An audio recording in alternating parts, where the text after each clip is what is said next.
Alright guys, so today we're going to be working on this minivan here. We're going to be doing all 4 brakes on it. We're going to start in the back because we got some grinding going on there, you can actually hear. So I have a set of rotors and pads here. The cool thing about the new rotors that you can buy nowadays is they come painted.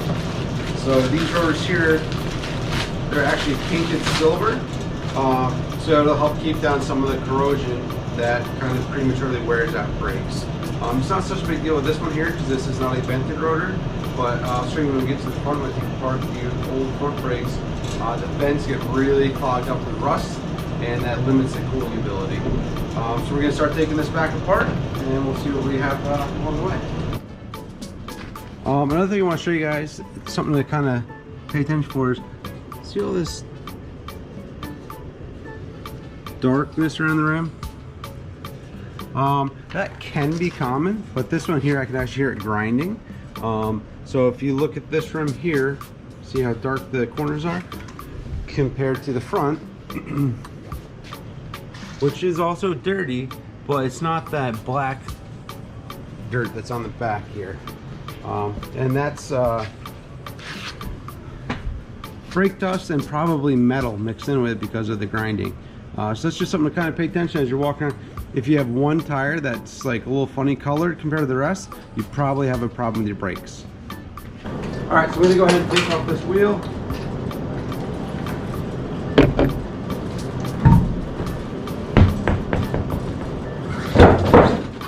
And we have the rotor exposed here. So this one here, you can see your brake pad isn't touching the entire surface all the way across. You want a nice wide contact for your maximum braking. So this car definitely would not stop as well if you had this car compared to a exact same car with brand new brakes on it. This one would take much further to stop. And then on top of that, we have this other bad braking issue with the pads. So I'm going to go ahead and I'm going to take off the caliper, start.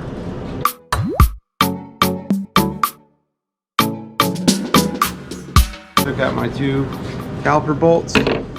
Now you usually just take a plied screwdriver, stick it in here, and you kind of pry the caliper towards me. This pushes the piston back in the hole a little bit, and it gets it nice and loose. So I can get that off. The most important thing is this hose here. You got to make sure you set the caliper somewhere where that doesn't fall.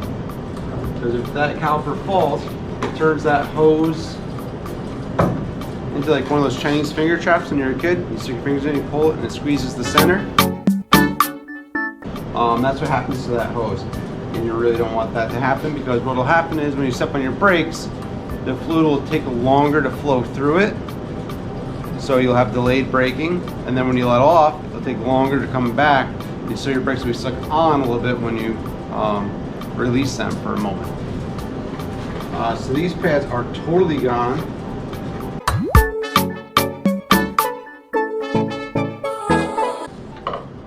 There's 0 pad left on this at all. So let me take the new one, show you the comparison.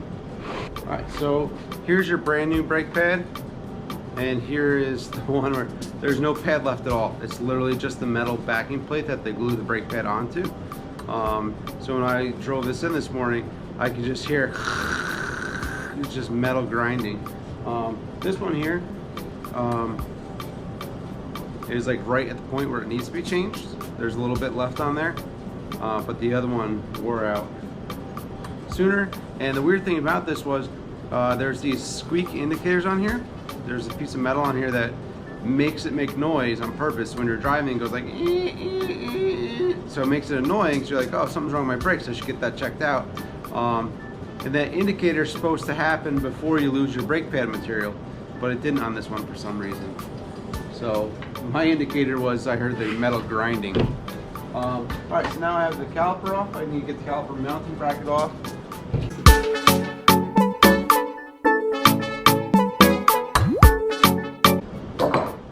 All right, so that was pretty rusted on there, so I'm going to take a wire wheel to these and clean these up before I put those back in.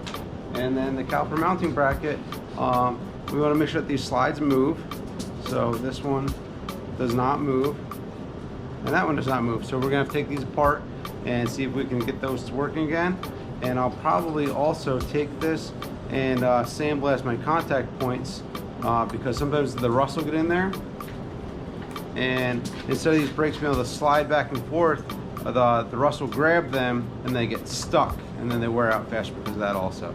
So it looks like, you know, a lot of the issue with the brake here is just that rust got in there and it stopped the parts from moving freely. See if the rotor comes off. I might have the parking brake on. Alright, so if we're lucky, this should just come right off. Let's see what happens.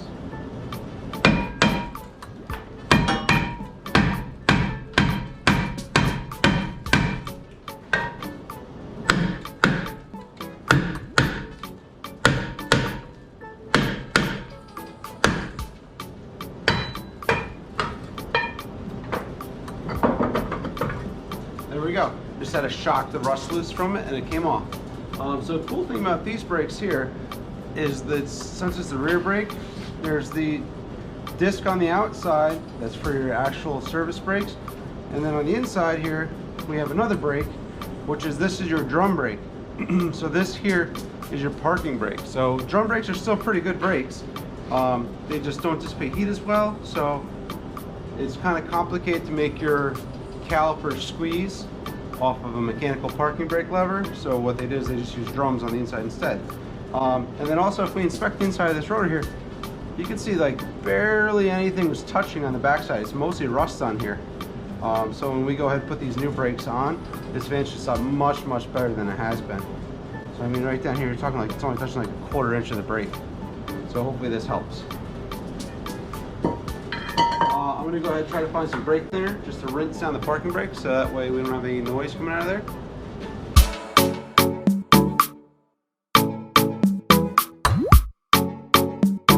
Alright, that should be good. So now we got to go ahead and get the new rotor and we'll test fit it.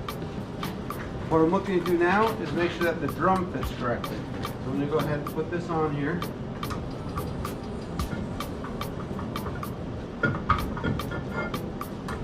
And when that's in, I want to make sure that the drum rubs, and it actually does, so that's good. So what we're going to do to make this come off easier next time, I'm going to go ahead and take a little bit of grease and just put it right around this edge right here.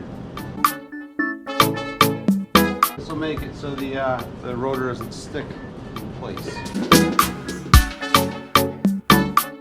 We're going to take these clips out of here. We got new clips. Came with our new pads.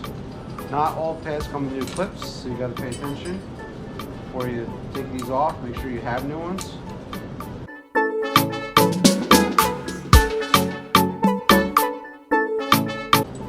Alright, so what I'm going to do first, I'm going to take it over to sandblast. I'm going to sandblast these areas, and then I'm going to see what's going on with these pins, why they're not moving. So let's go over to the sandblaster.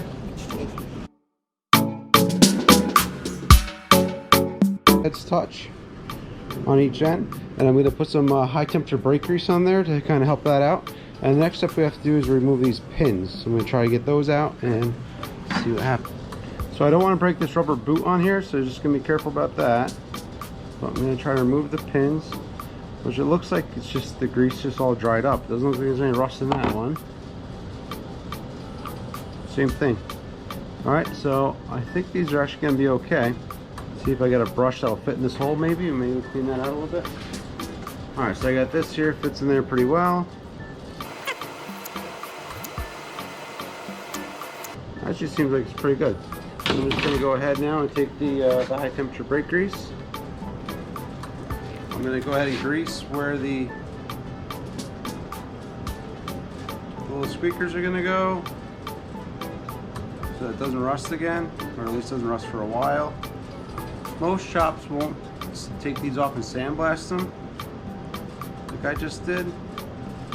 They will just grease them and put them back together, but then your pads wear out prematurely. So I sandblast it so it removes the extra pressure off those pads, so that way they can move freely. Sometimes too, if you replace your calipers, they will come with a new caliper mounting bracket if they're really bad, or maybe if there's a pin that's shot in it. So like the pins I just took out, if they're really rusted bad, sometimes you can go ahead and just get new mounting brackets and it'll come with the new pins. you know what I should do first? I'm going to go over and wire wheel this spot. Be right back. Alright, so I just wire wheeled the spot where the rubber boot's going to lock into. Just get the rust off of there. And that'll just make it seal better. Make sure I put a lot of grease around that spot. Because if water and salt get in here, your brakes could go bad in like one season if it rusts up. Alright, so now it moves freely. Grease up the other one. Alright, so now these both move nice and freely. And I'd say this is probably like the most important part of a brake job. Besides like the new brake pads. If you don't get these lubricated properly and moving properly, it's really a waste of your time to do the brake job. Now I'm going to take my brake clips here that it came with. Alright, so I got my new clips on here. I'm going to go ahead and I'm going to grease those also, so that way the brakes slide on those. So I guess the way to kind of say this is you want to use as much grease as possible, but you don't want to get any brakes on the brake pads or on the rotors. So you want to be liberal, but you don't want to get it all over the actual braking parts, right? Because that's gonna, you want our parts to move freely, but you don't want to get brake grease on the brakes, because then your brakes won't stop properly. Alright, so with this, I'm going to go ahead and wire wheel my mounting bolts. Alright, so I'm going to go ahead, I'm going to put my mounting bracket back on.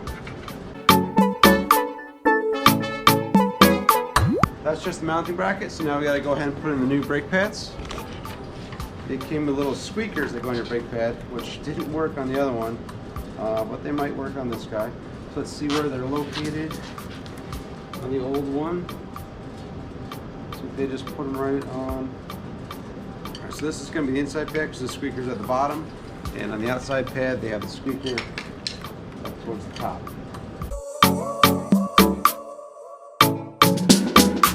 So now all I have to do is compress. So the piston comes out as the brakes wear away. So in order to put that back in, you just go ahead and use this little tool here, and we can squeeze that piston slowly, push it right back in where it came from. You can do that on most cars to get away with that. I did do that on a Toyota Prius one time, and the car freaked out. It didn't like brake fluid going backwards in the system. So on some of the fancier cars out there, you're going to have to go ahead and look up the proper bleeding procedure and break open the bleeder valve and let the fluid out instead of compressing it.